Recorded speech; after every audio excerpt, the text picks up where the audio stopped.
This is Dr. David Pomeroy, your host on ADHD Focus. I wanted to remind you that the show is not intended to be a recommendation for diagnosis or treatment of any condition for any specific person. Please consult your mental health professional or doctor managing your ADHD or mental health issues about any diagnosis or treatment-related information that you hear on the show. Refer your ADHD provider to the show if he or she would like more information. ADHD Focus looks at the myth information out there about ADHD and gets you the accurate and reliable information. Today my guest is Kate Moryoussef. She is a well-being coach with an emphasis on ADHD. She lives in the UK but has clients all over the world, does coaching online, and has written an article in Attitude magazine, that's ADD Etude magazine, of 8 rules for well-being, an aid kit for women with ADHD.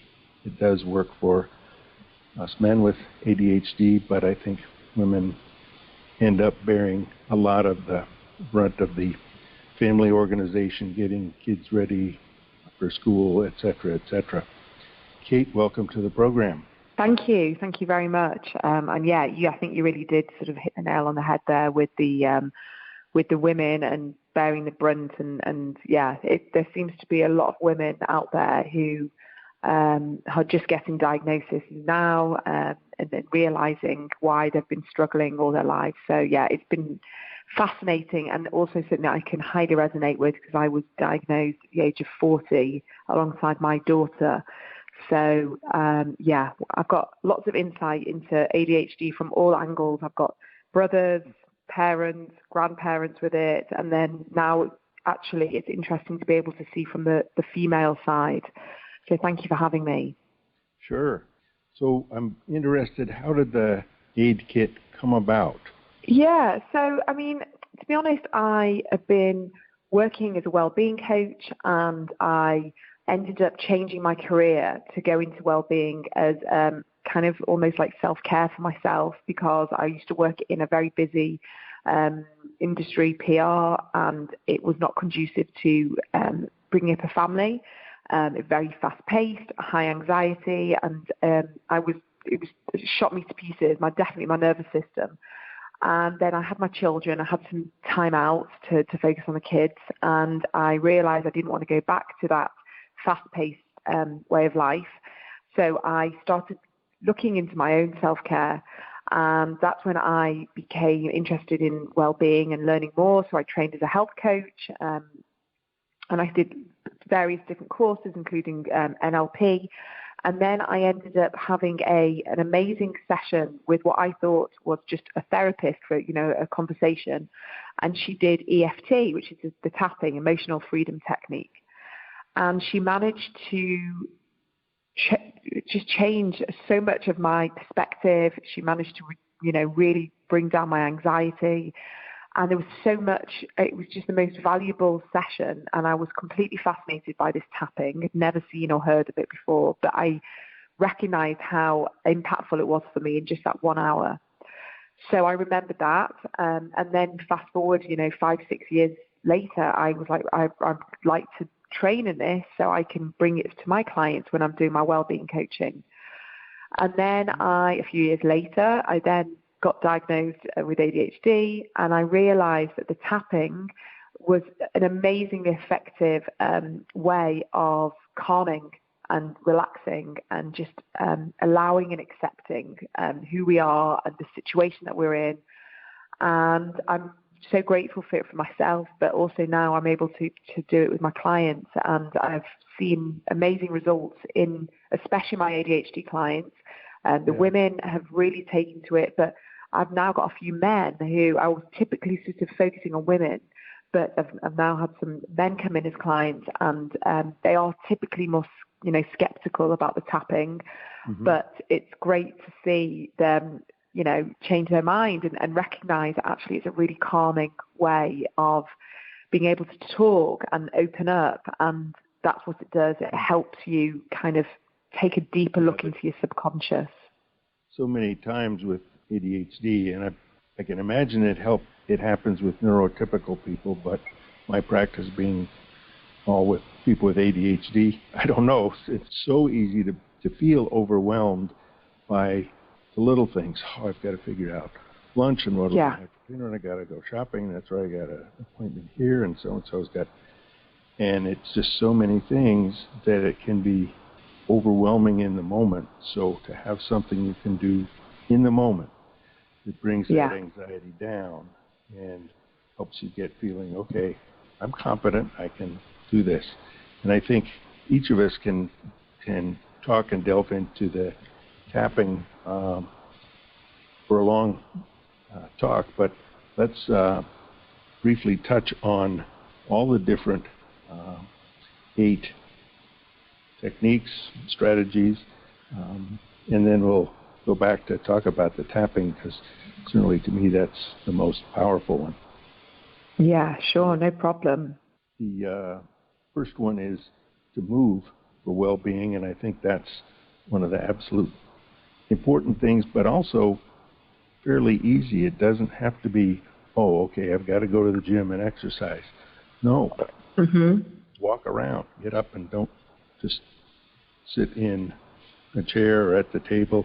Even if you're just bustling around the kitchen, that's not the same as go outside, take some breaths, and go for a 5-minute walk.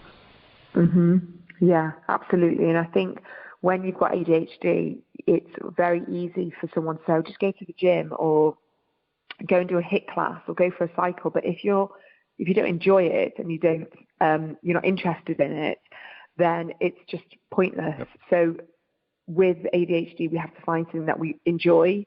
So I have a client actually who loves roller skating, and that's her exercise. And she's in her 40s, but that's what gives her that dopamine, and that's what really elevates all the endorphins and the serotonin, all the different things that we want for movement. We want to have those feel-good hormones, and that's what kind of keeps us going, and that's reduces our anxiety. So my number one tip would definitely be, however weird or wonderful your movement is, just choose it and enjoy it. And if you change, it's okay to evolve. If you have a year of cycling and then you decide you don't want to do that and you want to start swimming, amazing. But as long as you're interested in it and you enjoy it, do it. And don't follow the crowd. It could be as easy as there are 3 songs you remember or you like to dance to, put them on. Exactly. Dance in your kitchen. Nobody has to. Yeah. Nobody's watching. Go ahead. Yeah. Kids are watching. Exactly. Turn around and go somewhere else pretty quickly. So that in the next one we have on the list of, at least in the order they were in the article, is tapping. So I want to literally skip right over that and getting into some of the others. And I think that the tapping encompasses some of these, or incorporates some of these others as well. And talking, which is not only talking to a friend or a therapist, someone you can trust, but I think also important that it's someone who's non-judgmental, someone who's not going to say, well, if you would just do this, do that. Someone who's not going to try to fix it. Just accept this is what's going on with you right now. 100%. Yeah. And we don't need any more shame. We don't need anyone else shaming us, because we do that enough for ourselves. And the self-judgment and the critique. So we do all of that. That's all going on in our heads. Exactly what you say, we need to talk to someone that we trust, that is not going to be judgmental. And that can be a coach, a therapist, anyone that is just going to be able to listen. But I mentioned in the article that, there are some great Facebook groups, really supportive groups that I found that have been, I've not seen, an essence of judgment, no argument, no toxicity that you find in other Facebook groups. Obviously, there's going to be some of that, but if you choose, there's lots. There's one specifically just for men, for women. and there's a huge amount of camaraderie, I would say. There's people there who are finally being seen and validated for the first time, and understanding they've got a tribe, because sometimes we can feel a little bit, out of, not part of the norm. So I would definitely say talk, and I've mentioned about tapping and talking, which we can talk about, but that is something else. So I think we ruminate enough. There's enough overwhelm going on. Let's just, if we can find at least one person in our life that can understand and we can offload to in a calm and sort of loving way, then, really try and find that person. Mm-hmm. And the talking about that fact that often, I think most people with ADHD feel different. They know something's different about them as we're growing up. We're kind of on the outside looking in, never really fitting in, which then fits into the shame. I must be bad. Something's wrong with me. Not my behavior is different. And then the self-compassion, which is both part of that self-talk and looking at would you talk to a good friend the way you talk to yourself? Yeah. Probably not, or you wouldn't have a good friend very long. Yeah, exactly. And there's lots of ways that you can be sort of self-compassionate, but one of them is exactly that. It's just questioning your thoughts, questioning, is that really real? Where's the evidence in that? Remembering things that you've done really well, things that you've enjoyed, and also recognizing that we all carry this inner child with us. That, it doesn't matter how old we are, but there's that wounded inner child. And when we remember who we are, we kind of just take that step back. And again, you can do this through therapy. I do it through EFT. We talk to that younger version of ourselves, and we forgive, we accept, we guide, and we it's almost like you've been given an opportunity to kind of start again, or replace these old beliefs. So it's a really powerful thing to be self-compassionate, because we're forever evolving as humans and growing, and we're going to make mistakes, and we're going to learn, and that's just life. So the more compassion we have for ourselves when we do slip up and make a mistake, and we build that inner resilience, and we sort of just pick ourselves up and keep going. But if we haven't got that compassionate voice within ourselves, very often we don't have that compassion for others. So it's almost like a bit of a muscle that we have to flex, that if we're being judgmental to others, or if we're being judgmental to ourselves, we're very likely to be judgmental to others. And so it's learning to be compassionate to others as well. In terms of that inner child, and many people have heard of that. I think sometimes it's hard to know what does that mean. Are there any particular resources that someone might? I hate to think about if you put in inner child and hit enter in Google. Yeah, I understand. But are there some good either YouTube things or books or? Yeah, so there are definitely books. Of inner child. Yeah, so I would definitely, my brain has literally just been put on the spot, and I've got a book. That's it. It's Kristin Neff.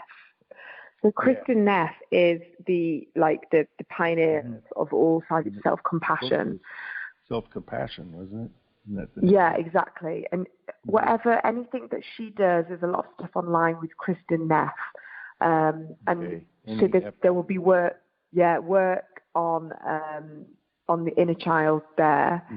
But you can find therapists who specialize in this type of thing.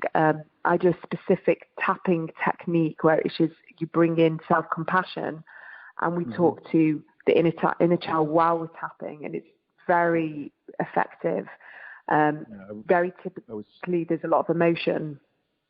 Familiar with Kristen Neff is connected with a self-compassion. I didn't know that a lot of her work was in around the inner child, and that's great because I think that's a good, reliable, and it's connected.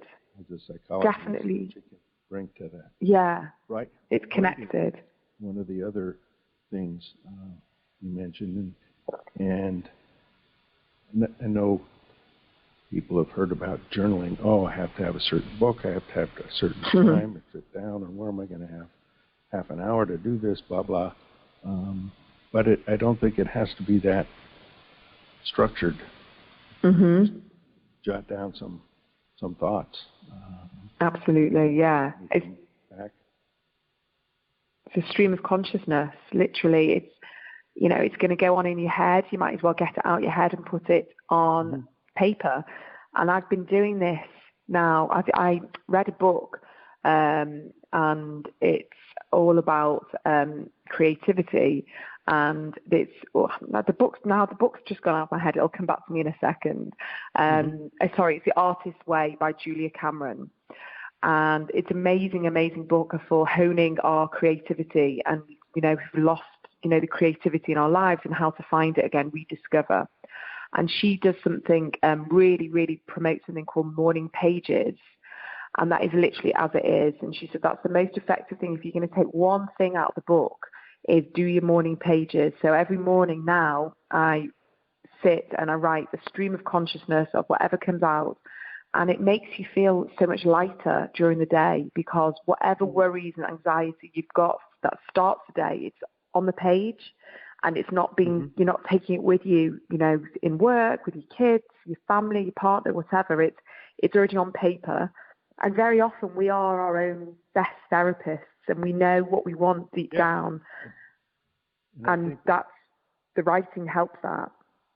Writing particularly, a couple of things on that. Oftentimes, people with ADHD, we don't process what we hear in auditory processing so well as what we see visually or what we're doing, visual motor, visual spatial things. So rather than trying to organize thoughts and talk to someone about it, or even try to write an outline of, I've got to put, this is important, anxiety, whatever. The stream of consciousness part, just let it go. Don't worry about trying to organize it into sections or whatever. And it helps, I think, also because you're moving something. Exactly. And not just sitting there thinking about it.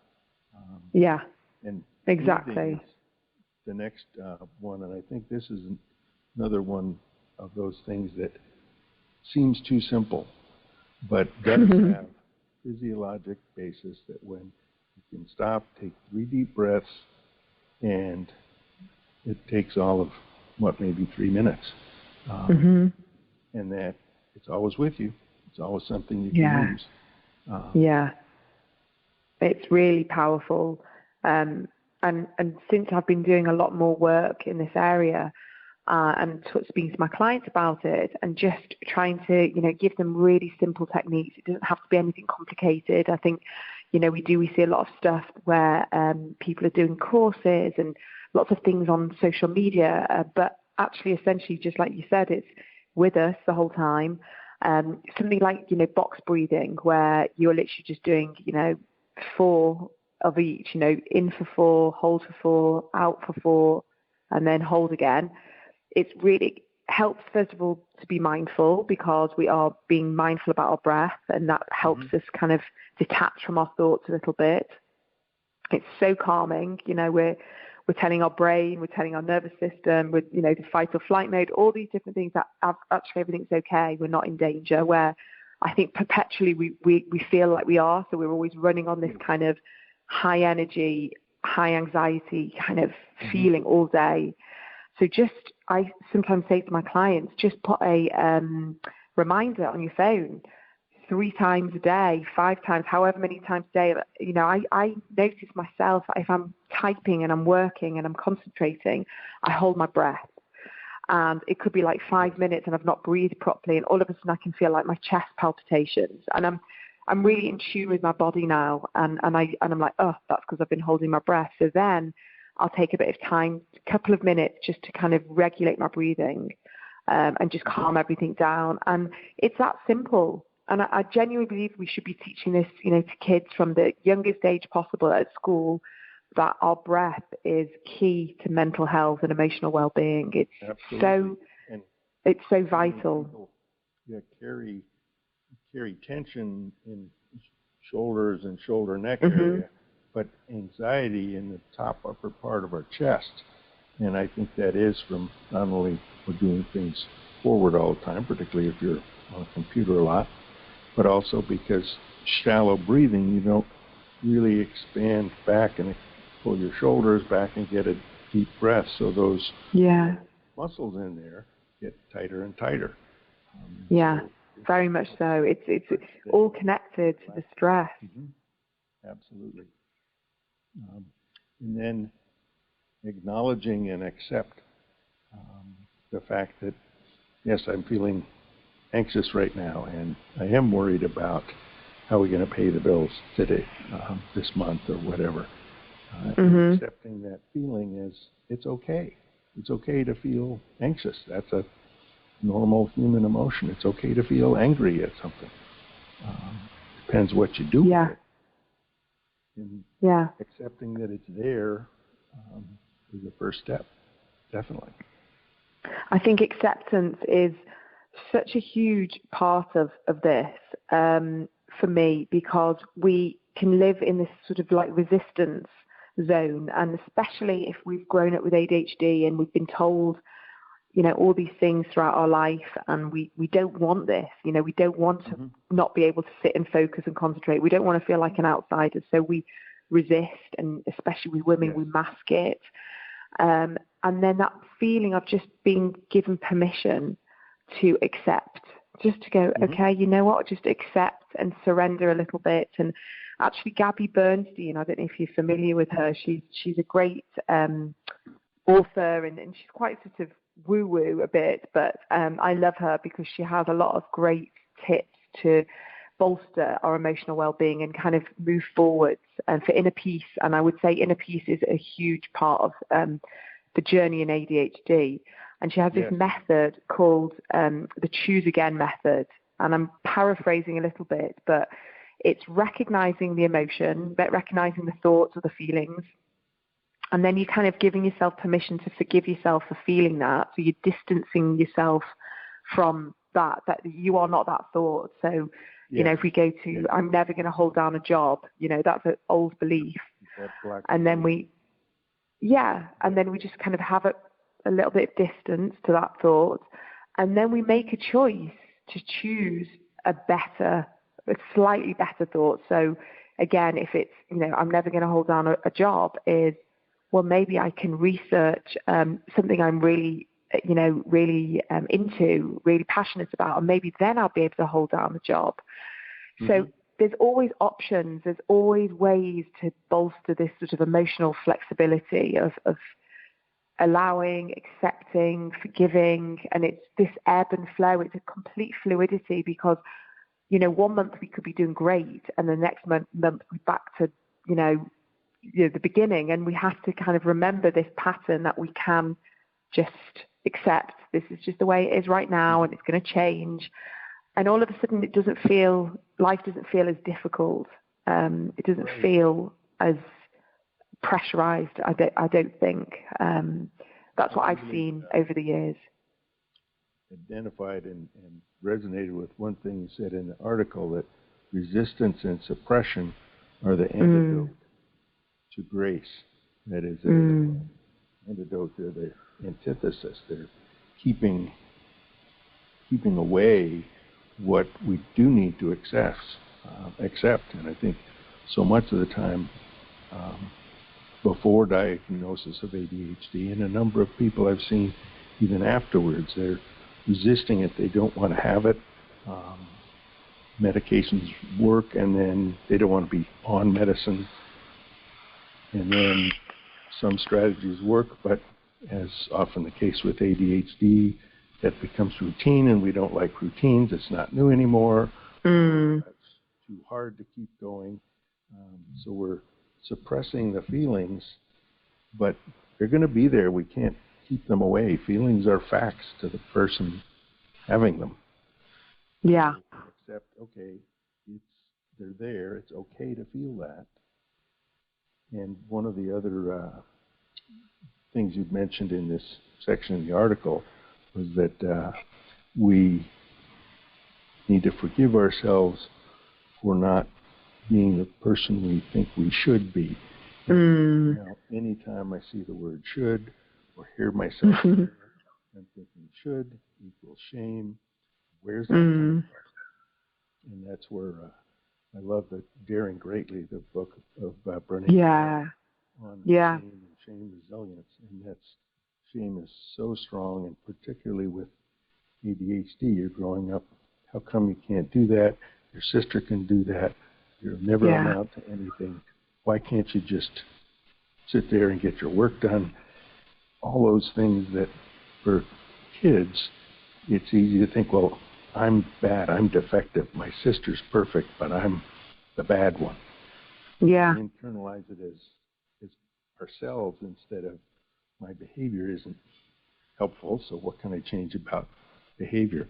But I'm still an okay person. And that's a difficult jump to make. And accepting the fact that's there, feeling really anxious about it, take some breaths, get moving, all these things fit together. And I think that the last of your 8 points was asking for help. That's part of accepting. I can't do everything myself. Where can I find out some more of how to help me function better? Yeah, it is. It's just being open. I think it's being open to opportunities and resources and people, being open to the fact that we don't know it all. And we sometimes think that, I can sort this out. I can self-medicate, self-soothe, sort this out. I've been living with it all my life. But very often we could be living like this. And then, there's an amazing resource out there. And I've had that before with clients that have come to me and said, wow, I had no idea that there was all these options, these things that I could be doing. And I could have been doing them, a long time ago. So just be open to someone mentioning something to you, and someone saying, oh, maybe you should chat to this person or read this book, because there's a lot of now, thankfully, there's a lot of resources out there, and there's a lot more experience and knowledge, and there's people coming out the whole time. Like, it's just the awareness is so much greater than it was 20 years ago. So it's good just to ask for help. And I think when you open yourself up to help, it's this energetic feeling of, okay, I'm ready to change now. And the blocks. Moving forward. Yeah. Yeah. The blocks disappear. And it's that accepting I don't know everything. Nobody knows everything and how to do things perfectly. One of my clients recently said, well, I know I don't have it together. I want to be like those families on TV where everything works right. And I said, yeah, that's TV. That's not real life. Yeah. They're showing that works right, but you don't see the other parts of their life that may be falling apart. Don't worry. Yeah. All of us have parts that aren't working well. Well, I think we're going to have to come back on another show to talk about the tapping, because we're right up against the time on this one. So I just want to mention each of the 8 things we've talked about and make a promise that we will come back again and talk about the tapping emotional freedom technique. We talked about moving, and for well-being, get yourself moving, use the tapping, talk to someone you trust is non-judgmental, talking to yourself and your self-talk and self-compassion, writing, stream of consciousness writing is helpful just to get those feelings and thoughts out on paper. Don't worry about what they look like or the order. Breathing is something we all have with us and can help reduce anxiety and just bring us back to the moment. Mm-hmm. Yeah, I feel anxious. I'm not really good at this. Yeah, I better not try to be an accountant. I really don't like sitting in a computer and looking at numbers. Yeah. And asking for help. Hopefully, even picking up a magazine of Attitude, if you see it, look for it online. That's asking for help. That's looking where are some ideas. And Kate, I think you've got great ideas to share and things that empower people to get through some of the challenges of ADHD. Yeah, thank you. I do have a few other articles on attitude, so if you liked this article, there's a couple others as well. So, yeah, for me, it's definitely about improving our well-being because we're already up against it with the ADHD, so we might as well help ourselves with what we can. That's what we have got access to and the resources to.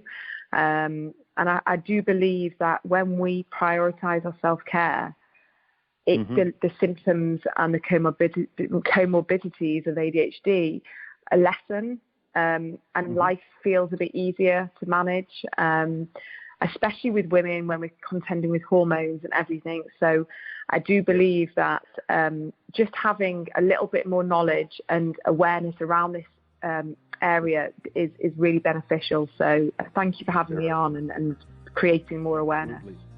And just to let the listeners know, I will have written down the names of some of the books and people we've touched on in our talk here. And I promise we will come back again with a podcast on the emotional freedom technique of tapping. So that wraps it up for this episode of ADHD Focus. Thank you so much for listening, and I'll talk to you soon.